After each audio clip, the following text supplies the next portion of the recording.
Bonjour à tous, avec l'aide de Dieu, nous allons étudier le Rambam, les lois de Tvindin Moussafim, les lois des sacrifices quotidiens et supplémentaires, le troisième chapitre, Halacha Aleph. Dans ce chapitre, le Rambam nous parlera des encens qui sont offertes sur l'autel en or dans le Heichal tous les jours, et l'allumage du candélabre, et les Chaviti, l'oblation du Kohen Gadol, du grand prêtre. Alors, Halacha Aleph, Mitzata Sela Haktirak Toret al Mizrach, c'est un commandement positif de faire brûler les encens sur l'autel en or Sheba Heichal, qui est dans le Heichal. Comme nous avons déjà vu dans le passé, le Heichal, donc c'est ce bâtiment dans lequel il y a le Ulam, le Kodesh et le Kodesh HaKodesh, le Saint des Saints des Saints. Dans la partie qui s'appelle le Saint, nous avons le Mizbach Hazav, l'autel en or, qu'on peut voir ici en plus grand, sur lequel le Kohen offrait des encens 2 fois par jour, pas spécialement le Kohen Gadol, mais n'importe quel Kohen, qu'il offrait les encens sur cet autel Mizbach Hazav, l'autel en or. Pamaim bechol yom, donc ça se fait 2 fois par jour, baboker ben arbaim, le matin et l'après-midi, shenem, on apprend ça de ce qui est écrit, vehiktir alavar ktoret samim, que Aaron va faire brûler sur cet autel donc des encens de parfum, aussi bien le matin et l'après-midi. Loïkir ou baboker, s'ils n'ont pas fait brûler les encens le matin, quand même yaktir ben arbaim, ils vont faire brûler les encens l'après-midi. Afiloy mezidin, même s'ils ont fait ça intentionnellement, qu'ils n'ont pas voulu, quelle que soit la raison, ils n'ont pas fait brûler les encens le matin. Eh bien, quand même, il faut le faire brûler l'après-midi. Le Rambam nous dit que pour inaugurer pour la première fois donc l'autel en or, où on ne le fait pas le matin, mais on le fait uniquement avec les encens de l'après-midi. Halachabet. Combien de ces encens-là on fait brûler tous les jours? Quels sont ces encens-là? On les a déjà appris dans Hilchot Kli HaMikdash. Le Rambam nous dit maintenant uniquement, il parle de quantité. Eh bien, il nous dit un mishkal, un poids de 100 dinarim, de 100 dinars. Le dinar, c'était une pièce donc qu'il y avait à l'époque. Donc, ce dinar-là correspond en grammes, c'est 4 grammes 25. Donc, s'il s'agit de 100 dinarim, eh bien, il faut faire 4 grammes 25 fois 100. Donc, 425 grammes. Chamishim babok. Maintenant, ces 100-là, on les partage en deux. 150 dinarim le matin, vachamishim ben arbaim, et 50 l'après-midi. Maintenant, le Ram nous dit, Mizbeach shen nekar, un autel qui a été enlevé de sa place. Il n'est plus à sa place, donc il faut dans le Eichal. Eh bien, maktirim ktorel bimkomo, on amène les encens, on fait brûler les encens à l'endroit du Mizbeach. C'est-à-dire le Mizbeach, l'autel en or n'est plus là, mais à l'endroit où l'autel en or doit se trouver, eh bien, on amène les encens là-bas, même s'il n'y a pas l'autel. Encore une chose, le Ram nous dit qu'au Ktoret Shepakam al Gaba Mizbeach, si de l'encens était projeté du haut de l'autel, à Filou Karatin, même si c'est des morceaux entiers, des morceaux qui sont importants, eh bien, Filou Karatin Sheba El Marzim Otan Mizbeach, on ne le remet pas sur l'autel. Halacha Gimel, Bet Shemaktir Maktoret Bahechal Bechol Yom, au moment où l'on fait brûler les encens dans le Eichal chaque jour, Posin Kola Amina Eichal, Porshin Kola Mina Eichal, tout le monde sort du Eichal. Pas seulement du Eichal, mais même Bena Ulam la Mizbeach, quand on sort du Eichal, donc on a dit ça c'est le bâtiment, donc ça, tout ça est appelé Eichal. Là, la première chambre quand on rentre s'appelle le Ulam. Eh bien, il faut qu'il n'y ait personne au moment où on offre les encens, ni dans le Eichal, et ni entre le Ulam et le Mizbeach, que nous voyons. Donc ici on parle du Mizbeach extérieur, ce qu'on appelle aussi le Mizbeach HaOla. Lo yesham adam achiyetze zesheitir toret. Il faut qu'il n'y ait personne là-bas jusqu'à que ce Kohen dont il a amené les encens va sortir du Heichal. Il en est de même aussi lorsque le Kohen rentre dans le Heichal pour mettre du sang des sacrifices expiatoires, que leur sang doit aller, que certains de ces sacrifices expiatoires, leur sang doit aller dans le Heichal. Eh bien aussi à ce moment-là, Porshinakol, tout le monde sort du Heichal. Et aussi, donc, une benaoulam et la misbeach, entre l'oulam et le misbeach, l'hôtel, donc, à l'extérieur, donc, toute personne doit être là-bas, atcheyetze, jusqu'à qu'il va ressortir, shenemar, comme il est dit, vechol adam, loïye, be'oel moed, bevol, chape, bakodesh, vegomer, que personne sera dans la tente d'assignation lorsqu'il va venir expier dans le sein jusqu'à qu'il va ressortir, etc. Alors, bien que ce verset parle seulement du culte du jour de Kippour, mais binyanav, lechol kapara, bekodesh, Cela, on apprend de là pour toute expiation qui est faite dans le sein, chez Lo Yesham Adam, qu'il n'y a pas personne là-bas au moment où cette expiation elle est faite, jusqu'à que le Kohen ressort. Halakha Dalet. Keitzad Seder Aktarat Aktorat Bechol Yom. Comment se passe le processus de brûler ces encens tous les jours? Eh bien, Mishizach Abedishuna Mizbach Apnimi. Tout d'abord, c'est celui qui a été tiré au sort, donc pour enlever les encens du Mizbeach intérieur, de l'autel intérieur sur lequel on a amené les encens. Eh bien, il faut nettoyer cet autel des encens d'hier avant d'amener les encens d'aujourd'hui. Donc, celui qui va nettoyer, enlever ces encens, Nichnas, il rentre au Kli Kodesh, donc un ustensile saint du temple, V'tani Hayashmo, qui s'appelait Tani, on peut le voir ici, donc en tout cas l'image qu'on voit ici. Veshel Zav Aya, il était en or. Ou Marzi Kabayim Vachetzi, il pouvait contenir à l'intérieur une mesure qui s'appelle un cave. Donc il y avait 2 caves et demi, ce qui correspond à un cave à 1 litre 38. Et donc 2 caves et demi, ça correspond à 3 litres 43. Donc c'était cette quantité-là qu'on pouvait mettre à l'intérieur. Mani Achatani Ba'aretz Lefanav. Donc, il pose cet ustensile sur le sol. Vechofen beyadav. Il ramasse avec ses mains à Efer ve'a Pecham, la cendre et le charbon shebetoch hamizbeach, qui est dans l'autel en or, donc qui est sur la surface de l'autel en or. Venoten le toch ateni, et tout ce qu'il prend dans ses mains, il le met dans cet ustensile, dans le tani. Uba acharona, et après à la fin, une fois qu'il a enlevé tout ce qu'il pouvait avec ses mains, il reste encore des petites cendres. Eh bien, mechabel tachar le toho, il balaye avec donc un balai, qui était d'ailleurs un beau balai, donc il balayait donc le reste des cendres dans le tani, dans cet ustensile. Umani roshamba echal, il laisse là-bas ce tani, cet ustensile avec les cendres, il le laisse dans le echal, veyotse, et il sort. Halachae. Puis, mishizacha baktoret, celui qui a été tiré au sort pour faire brûler les encens sur l'autel en or. Notel kli malektoret gadouche. Il prend un ustensile qui est rempli de gadouche par-dessus les bords, qui déborde, qui déborde bien rempli. Vekisu yayalo. Cet ustensile avait un couvercle. Ou bazar hayashmo, cet ustensile-là que nous voyons ici, celui-là, il s'appelait donc bazar. Venoten a bazar betor kliacher. Ce bazar, cet ustensile-là, donc on va appeler ça cette petite cuillère, il la mettait dans une grande cuillère. Je ne sais pas si on appelle ça une cuillère ou pas, donc on va l'appeler comme ça ici. Donc nous avons donc la grande cuillère, ce qu'on appelle kaf en hébreu, kaf ayashmo. Puis on a le bazar qui est la petite cuillère. Dans cette petite cuillère, c'est là donc qui est remplie donc de ktoret, d'encens. Umechaset akaf beveget katan. Et cette petite cuillère, elle est recouverte avec un petit vêtement.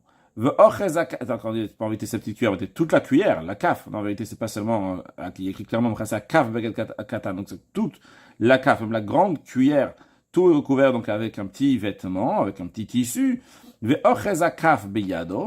Et il prend, dans sa main, il prend le kaf, la grande cuillère. Et il rentre dans le heichal. Donc, ce Kohen qui va faire les encens rentre avec tout ça dans le heichal. Ve'imo, avec ce Kohen-là, Acher, il y a un autre Kohen, Bemarta shel esh, avec une pelle en feu, Beyado, dans lequel il y a du charbon à l'intérieur, il y a des braises qui a dans sa main. Donc 2 Kohanim pour l'instant, en vérité on va voir que dans la suite il y en avait un troisième. C'est-à-dire, déjà ici nous voyons une pelle qui est en argent. Cette pelle-là qui est en argent, à l'intérieur on peut mettre 4 caves. 4 caves de quoi? 4 caves des braises de la deuxième maracha, du deuxième bûcher. Ici, ça c'était le bûcher sur lequel on faisait brûler le sacrifice. Ici, donc, c'était un bûcher sur lequel on prenait des braises pour prendre ces braises-là et les mettre sur le Mizbeach Hazav, l'autel en or, donc qui est à l'intérieur, sur lequel après on va mettre les encens. Alors, on prenait donc avec cette pelle qu'on vient de voir, dans laquelle on pouvait prendre 4 caves à l'intérieur, donc cette pelle-là était en argent. Puis, on versait tout ça dans une pelle qui est en or. Le Kohen qui rentrait à l'intérieur du Heichal pour faire les encens, donc il rentrait avec un deuxième Kohen, donc qui a amené donc ces braises-là qui avaient été prises donc dans une pelle en argent dans laquelle on pouvait prendre 4 caves et qui vont tomber dans la pelle en or dans laquelle on peut mettre 3 cabines. On verra après donc qu'est-ce qu'on fait avec ce qui s'éparpille. Eh bien, ce Kohen-là donc va les mettre sur le Mizbeach Hazav, sur l'autel en or.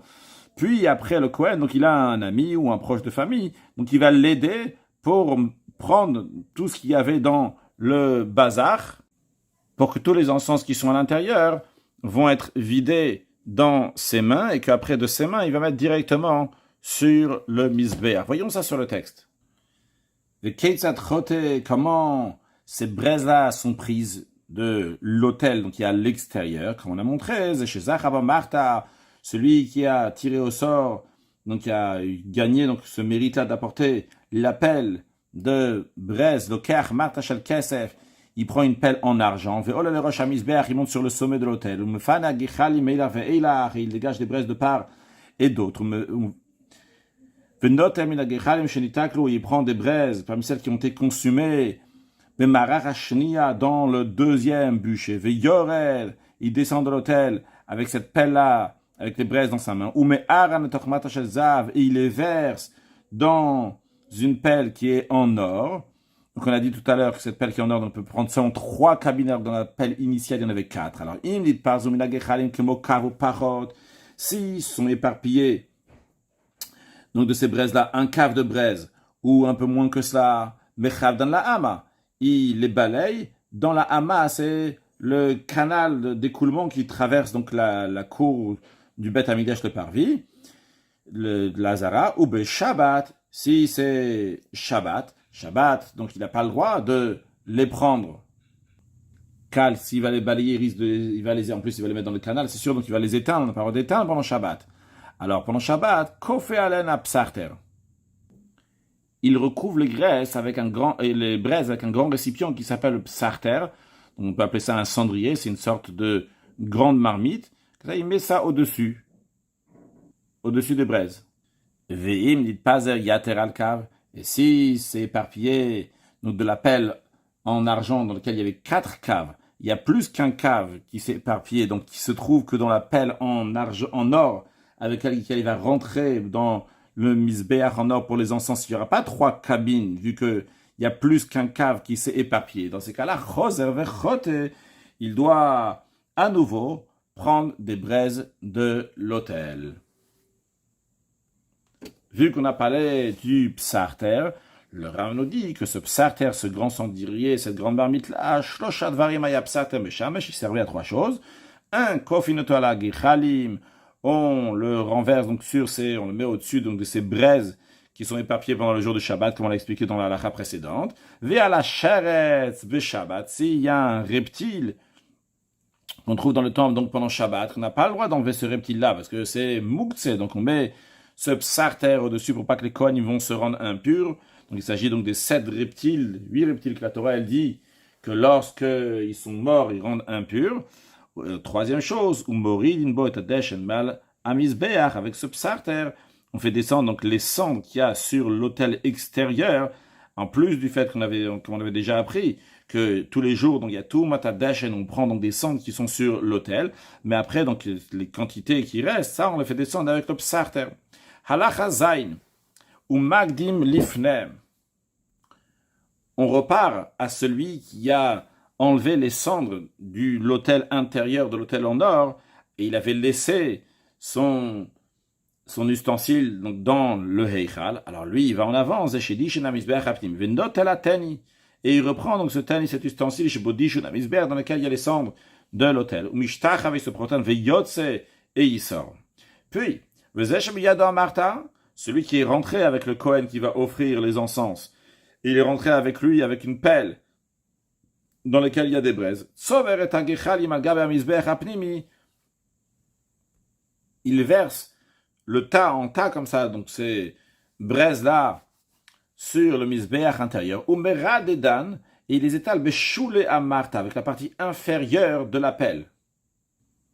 La partie inférieure de la pelle, c'est-à-dire donc avec le dessous de la pelle, les braises qu'il a mis comme ça, il les étale sur ce Mizbeach en or.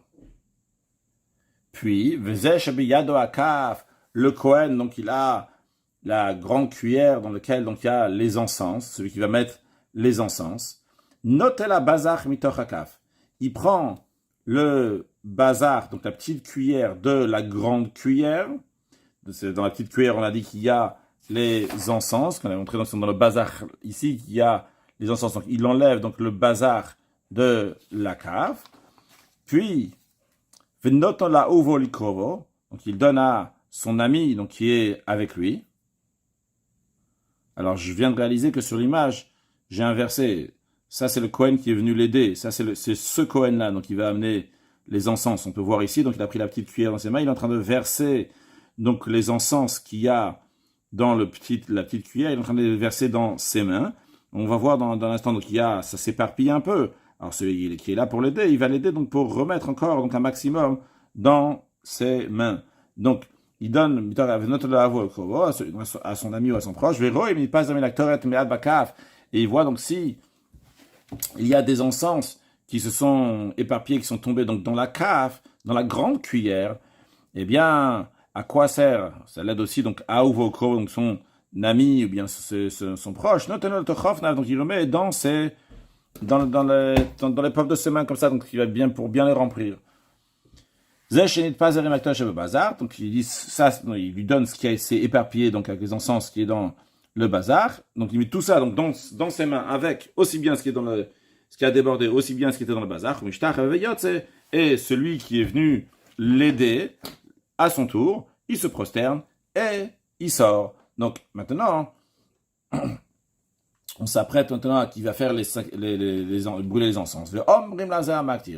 Avant donc il commence à faire les encens, et avant que tout le monde va sortir, on lui dit, Hizaer, fais attention, chez le Tatril Milfanecha, ne commence pas de devant toi. Chez l'autre, pas que tu vas te brûler. C'est-à-dire, on a versé les braises donc sur tout l'autel. Maintenant, lui, il va venir ici avec ses mains. Qu'est-ce qu'il va faire? Avec ses mains, donc il a les encens. Il va les mettre sur l'autel. Mais s'il va commencer à mettre ici les encens, et après il va continuer à avancer dans ce sens-là pour mettre les encens, ce qui va se passer, c'est qu'il va se brûler ses mains, parce que sur les braises, maintenant, il y a quelque chose qui est en train de monter en fumée.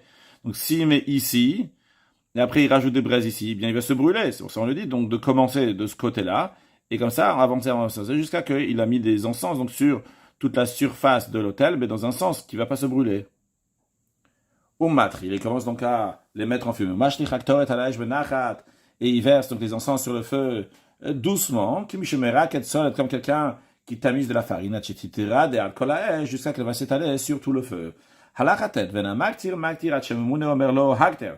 Celui qui met les encens sur le feu, il ne fait pas jusqu'à que le préposé, le responsable, va lui dire, vas-y, fais brûler. Veim Kohen Gadol, si c'est le grand prêtre, alors le préposé, Ishi Kohen Gadol, mon maître, le grand prêtre, Hakter, fait brûler les encens. Après qu'il lui dit donc Hakter, donc de mettre les encens, Yves Shukolam, tout le monde sort donc du Heichal, et comme on dit tout à l'heure aussi entre le Heichal et le Mizbeach, Yaktir Maktir, et celui qui offre donc qui met les encens en fumée, il va les mettre en fumée, il va se prosterner et sortir. Halakha Yud, Dishuna Menorah, nettoyer la menorah, le candélabre, va tavata nerot, et nettoyer les bougies du candélabre. Donc on verra dans la suite ici, quand le Rami dit va tavata nerot, ça veut dire donc d'allumer les bougies du candélabre. Eh bien, baboker ben arbaim, le faire donc le matin et l'après-midi, mitzvata, c'est un commandement positif. Chez Nama, il y a écrit, il y a Aaron, que Aaron et ses enfants vont disposer donc ces bougies-là. Va de la katanerot, c'est ces lampes. Va de la katanerot, à l'image de ces lampes, dochaita shabbat atuma, ça repousse aussi bien le Shabbat, bien que Shabbat, on n'a pas le droit d'allumer du feu, on a le droit d'allumer ses lampes le jour de Shabbat, et bien qu'on n'a pas le droit de servir en état d'impureté, quand même, pour allumer ce candélabre, on fait même en état d'impureté, comme les sacrifices qui ont un temps qui est fixé, qu'on les offre en sacrifice, même si c'est Shabbat, même s'ils sont impurs. Pour faire monter une lumière perpétuellement. Combien d'huile il met pour chaque lampe? Réponse, Chatzilog Shamen, un demi-log d'huile. Un log, ça peut nous aider, c'est 4 révites. Révite, on a l'habitude de parler d'un révite, c'est 86 mg. Donc un log, c'est 4 fois 86 mg, donc on est à 344. Et donc la moitié d'un log, c'est la moitié de 344. 2 fois 86. Donc 172. Shenemar, il est dit, mais Erev ad Boker, il y a écrit que ces lampes-là vont être allumées du soir au matin. Donc tel le kamidas que on veut nous dire par là, la Torah veut nous dire, mets une quantité d'huile suffisante chez Dolek Merev ad Boker pour qu'il soit allumé du soir jusqu'au matin. Et c'est quoi cette quantité-là? Eh bien, c'est un demi-log, ça suffit même pour les longues nuits d'hiver. Le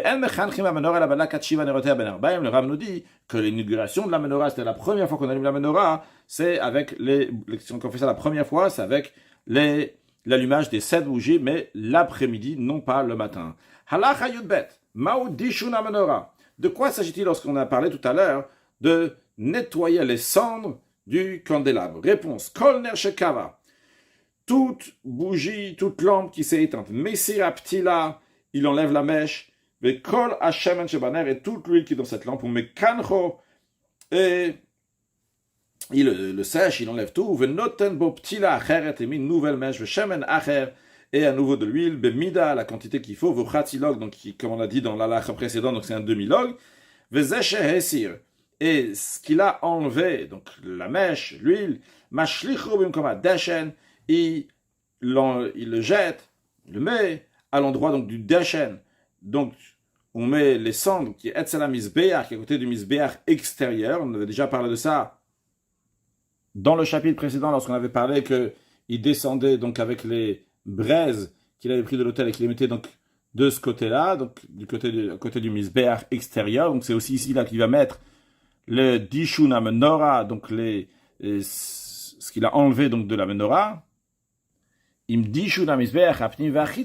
Qui est aussi l'endroit dans lequel on met donc les braises, les restes, donc des misbéach intérieurs et extérieurs. Puis, continuons en ce qui concerne la menorah, madlikner shekava, et il allume la lampe qui s'est éteinte. Vadla katanerot, hi hatavatan. Ce que nous avons dit tout à l'heure dans l'achayud, hatavatanerot, le Rav nous dit que hadla katanerot, lorsque tu allumes les bougies, ça c'est ce qu'on appelle hatavatan. Hatavatanerot, la Torah elle dit behetivo et anerot. C'est l'allumage des bougies des lampes. Vener shemtzar shelokava, une lampe qui trouve qu'elle ne s'est pas éteinte, mais takno, il arrange. Quand il dit il arrange, c'est-à-dire qu'il enlève donc les cendres qu'il y a, il élève la mèche qu'il y a là-bas pour que ça va continuer à être allumé. Halacha yud gimel ner ma'arav ishukava. Si la lampe du ma'arav de l'ouest est éteinte, d'après le Ram, la lampe de l'ouest, c'est la lampe donc qui est comme ça en plein milieu, en plein centre, que tous les lampes, donc leur lumière se tournait vers celle qui est au centre, donc ce qu'on appelle ner ma'aravi, donc la lumière de l'ouest qui s'est éteinte. Eh bien, pour la rallumer, el madlik imotor hadishuno, après l'avoir nettoyé, on l'allume uniquement el mizbeach achitzon de mizbeach extérieur, c'est-à-dire qu'on va rechercher du deuxième bûcher qu'il y a sur l'autel, on va prendre du feu qu'il y a là-bas pour rallumer. Aval sharanerot, mais en ce qui concerne donc les autres lampes, kol neshekava mehen, madlik omenechaverot, chacune des 6 autres lampes qui sont éteintes, eh bien, il peut les allumer avec la lampe qui est juste à côté. Halacha yudal, keitzad madliko. Et comment il allume une lampe d'une autre lampe? Eh bien, Moshe Chaptila, il tire la mèche de la lampe qui est éteinte et il la rapproche de la lampe qui est allumée. Madlika, jusqu'à que la lampe qui est éteinte jusqu'à que la mèche qui est éteinte donc va s'allumer, va prendre feu. Umachazira, et puis il la remet à sa place. Les filles, parce que vu que les nérotes sont fixés dans la menorah, les lampes sont fixes dans la menorah, on ne peut pas les enlever et allumer celles de la voisine. C'est la raison pour laquelle c'est la raison pour laquelle donc il est obligé de tirer la mèche. Encore un point, le Rav nous dit, on n'a pas le droit d'allumer une autre lampe. C'est-à-dire que si j'ai envie d'allumer une lampe pour ma lumière personnelle ou quoi que ce soit, qui n'est pas pour la menorah, j'ai pas le droit de prendre de la lumière qui est sur la menorah et d'allumer d'autres lampes, d'autres choses, donc c'est pas la menorah, mishum bizayon, car en effet, c'est quelque chose c'est un mépris d'utiliser la lumière de la menorah pour mes besoins qui sont pas donc par la menorah. Halakha Tedvav, Kol Aptilot Shasur Ladibam Beshabbat. Toutes les mèches qui sont interdites d'allumer les bougies de Shabbat avec, eh bien, sur Ladibam Bamidash Menorah, on n'a pas le droit d'allumer aussi les lampes de la menorah avec. Donc, que ce soit, donc, parce que ce soit une mauvaise odeur, que ce soit pas de bonne qualité. Shendamar, on apprend ça du fait qu'il écrit les halot ner tamid, pour faire monter une lumière perpétuellement. Chez Shalev et Olamele, on apprend que la flamme doit monter d'elle-même. Donc, on n'a pas besoin après de la ranger, de l'ajuster ou quoi que ce soit. Et c'est une des raisons pourquoi on ne peut pas les utiliser donc, pendant Shabbat, parce qu'ils ne sont pas bonnes, on aura besoin de faire quelque chose pendant Shabbat pour les arranger ou vous pouvez être désagréable. Halachat et Zain. Lo hayameitiv kol hanerot bepa'am achat. Lorsque le Kohen, il a rangé, donc c'est-à-dire qu'il enlevait la cendre et il allumait donc les lampes de la menorah, il ne faisait pas en une fois les 7. Et la meitiv chamisha nerot. Il d'abord donc s'occupait de 5 lampes, ou mafsi, qui prenait une pause. Ve'oseh avoda acheret.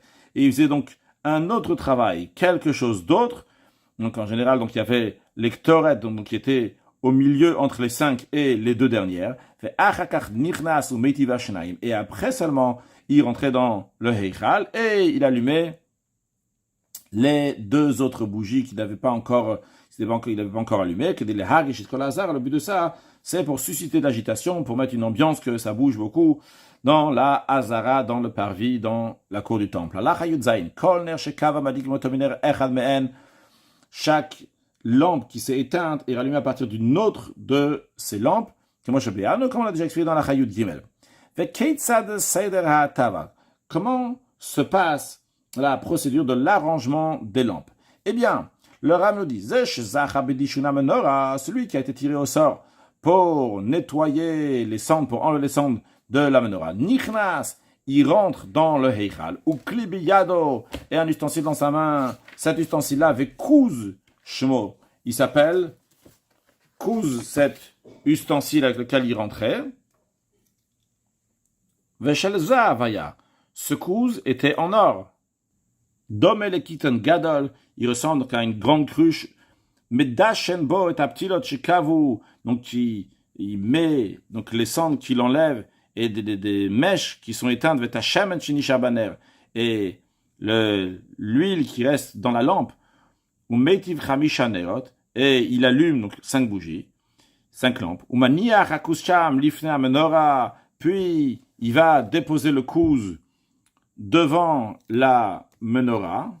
Il y avait 3 marches. Alma la shnia sur la 2e marche. Donc, pas comme c'est dans l'image, je disais que c'est sur la première marche. Le Ram nous dit que c'est sur la 2e marche. Mishal Hashmanat Shelefanea, donc des 3 marches, mais c'est sur la 2e marche. Ve'yotze, et il sort du Echal. Ve'acharkar, et après qu'on s'est occupé donc du sacrifice de Tamid et la prière du matin des Kohanim, donc on a fait des tirages au sort pour les encens, et qu'on a fait les encens. Eh bien, après seulement, Nichnas, il rentre à nouveau, Meitiv Shnia Nerot, il allume les 2 autres lampes, Venotel Akus Beyado, et il reprend donc le kouz qu'il avait laissé sur la 2e marche, Umishtach avec ce prochain, Veyotse, et il sort.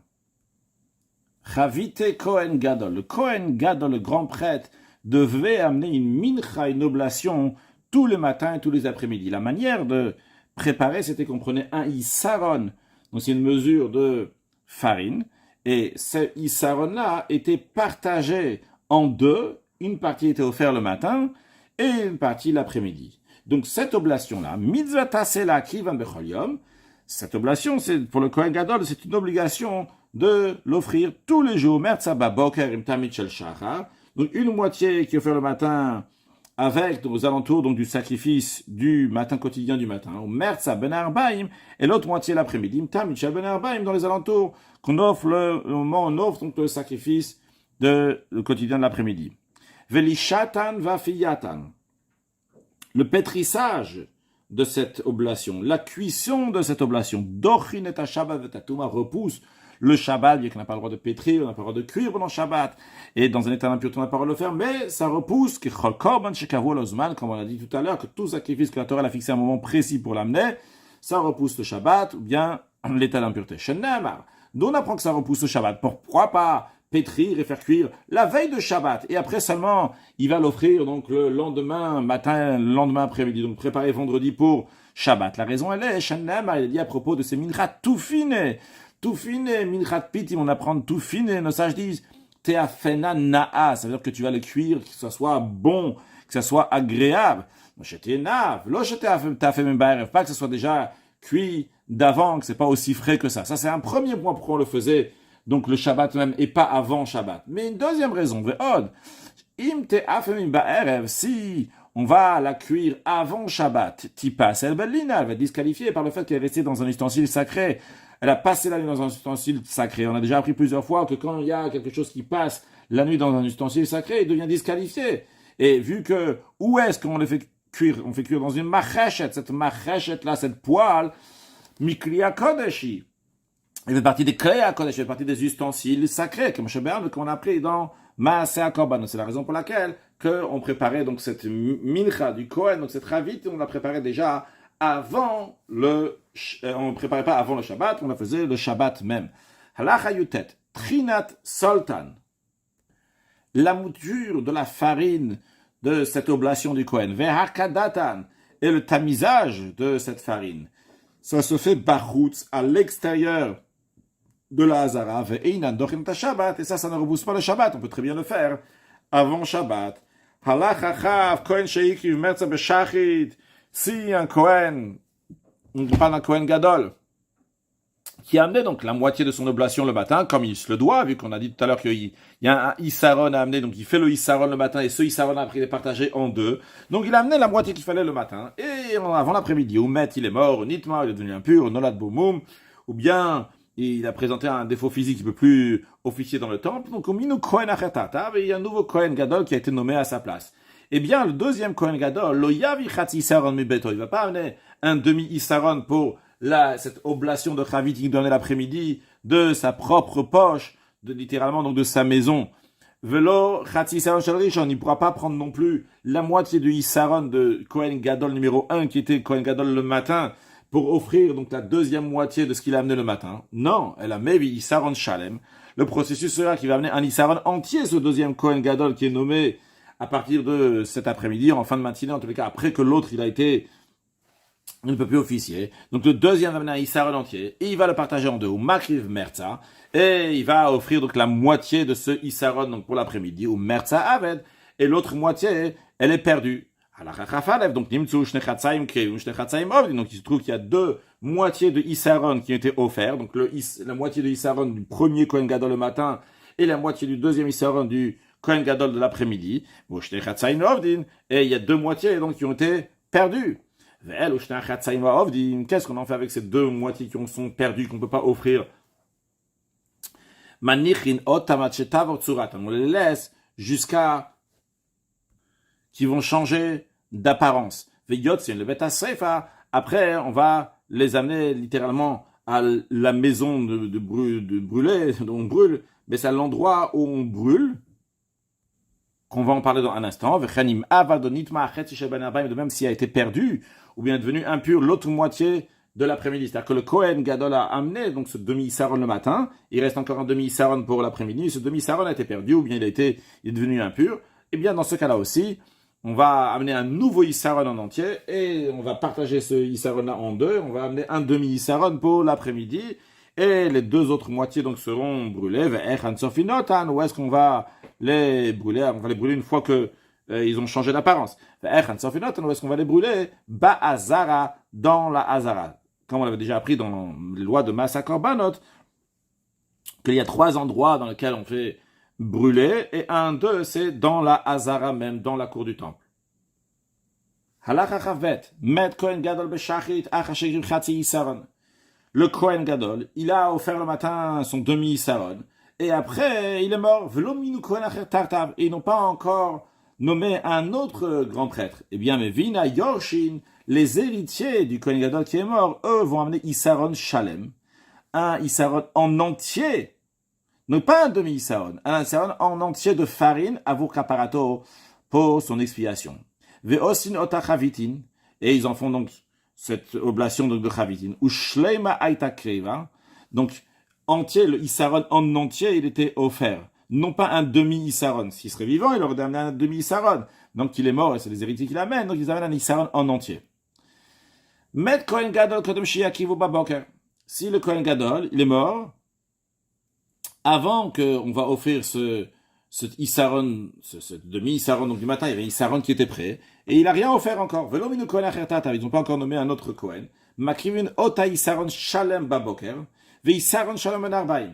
Eh bien, ce jour-là, on offrira un Issaron entier le matin, un Issaron encore de farine entier l'après-midi. Maintenant, ce qu'on a dit que c'est un Issaron entier à la place d'un demi-Issaron, c'est uniquement ce qui concerne la farine qui est doublée. C'est-à-dire, en principe, c'est un demi-Issaron le matin, demi-Issaron l'après-midi. Ici, on nous dit qu'il est mort le matin avant d'avoir amené quoi que ce soit. Eh bien, on amènera le matin un Issaron entier de farine, un Issaron entier de farine pour l'après-midi aussi. Mais avec ce Issaron-là, il y avait de l'huile, il y avait aussi de la levona, de l'oliban. Eh bien, justement, on nous dit, c'est uniquement la farine qui est doublée, les quantités de farine. Mais la farine et l'oliban, ça reste exactement la même quantité pour le matin et l'après-midi. Bien que la farine, la quantité a été doublée, mais non pas l'huile et l'oliban. Pour l'huile, on prend 3 logs d'huile, et une poignée de levona, comme on fait pour le Kohen Gadol quand il est vivant. Et ces 3 logs d'huile, on les partage, log ou merza shemen, donc la moitié de ces 3 logs d'huile, donc c'est 1 log et demi pour l'oblation du matin, et cette poignée donc d'oliban, on la partage aussi, donc une demi-poignée pour le Issaron du matin. Log ou merza shemen, le Issaron sheben arbaim, et un log et demi d'huile et une demi-poignée d'oliban pour le Issaron de l'après-midi. Un mot de chassidut en ce qui concerne ce que nous avons appris aujourd'hui, qu'on doit allumer la menorah jusqu'à que Shalevet Olam Elea, que la flamme va bien monter d'elle-même. C'est un point essentiel et fondamental dans la chassidut Chabad, que Shalevet Olam Elea, il faut donner une éducation à soi-même, donner une éducation aux élèves, donner une éducation à ses enfants, que Shalevet Olam Elea, que la flamme elle va monter d'elle-même. C'est-à-dire qu'après, qu'il y a le Baal Shem Tov, fondateur de la chassidut, son successeur, le Maggid de Mezrich, et bien après, donc il y a eu plusieurs qui ont pris de décider, qui ont diffusé la chassidut, chacun à sa manière, et chacun, donc, il a décidé comment il va la diffuser. Et l'Admour Azaken, le fondateur de la chassidut Chabad, a décidé que la chassidut doit être de manière de Chabad, de Chochma bin Adat, c'est-à-dire que le chassid lui-même va comprendre, le chassid lui-même va ressentir, non pas que son rabbi va faire le travail pour lui, mais que lui-même, il va faire ce travail-là. Et d'ailleurs, cette notion-là, cette idée-là, le rabbi l'a même mentionné, le Yud Shvatashin Yudalef, Yudalef Shvatashin Yudalef, lorsque le rabbi est devenu rabbi, qu'il a dit qu'on va aider, mais en tous les cas, ça doit être un travail, donc chacun de soi-même, il va faire le travail. C'est quoi l'idée? L'idée, elle est qu'en effet, le rabbi, il est là pour aider, le tzaddik, il est là pour aider, et il est là pour nous donner, donc, pour qu'on va allumer notre bougie, qu'on va allumer notre lampe. Mais après, il faut shalev et olam eleh, il faut que la flamme, elle va monter d'elle-même, et de même qu'on va influencer un autre juif. C'est important d'influencer l'autre juif, mais après, il faut que ce juif-là va devenir indépendant, dans le sens que de lui-même, il va faire tout ce qu'il fait. C'est toute l'idée que le rabbi a envoyé des shluchim de partout dans le monde, que chaque shliach, à l'endroit où il est, eh bien, il va se débrouiller avec les moyens du bord, avec l'endroit dans lequel il se trouve, que l'endroit de lui-même va être influencé, de lui-même va jaillir, Torah mitzvot, shalev et olam eleh, que la flamme monte d'elle-même, que Dieu fasse que très prochainement, on peut voir la flamme qui monte d'elle-même dans le 3e Beth Hamidrash reconstruit avec Mashiach très prochainement. Excellente journée.